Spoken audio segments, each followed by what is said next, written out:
Welcome to the Genius Factory. Enjoy the video. Start by gathering your ingredients and measuring precisely for consistent results. Heat 1 tablespoon oil in the Instant Pot on sauté for 2 minutes. Add 1 pound protein, 2 carrots chopped, 3 celery stalks sliced, and 1 onion diced. Sauté everything until the onions are translucent and edges begin to brown, about 5 to 7 minutes. Season now with 1 teaspoon salt and 1/2 teaspoon black pepper to build depth. Deglaze the pot with a splash of broth and scrape any brown bits from the bottom. After sautéing, pour in 4 cups low-sodium broth and 1 cup diced tomatoes if desired. Add root vegetables or grains now, noting rice requires less time than barley.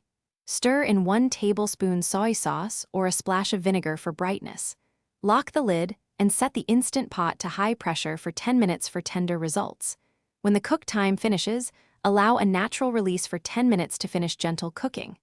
After 10 minutes, perform a quick release to drop pressure and open the lid safely. Open the lid and check texture of solids and protein immediately after pressure release. Shred meat with 2 forks or add 1 cup chopped spinach for quick wilt. If using pasta, stir it in now and simmer on sauté for 3 to 5 minutes. Taste and adjust seasoning with additional salt, 1 tablespoon lemon juice, and freshly ground black pepper to brighten flavors.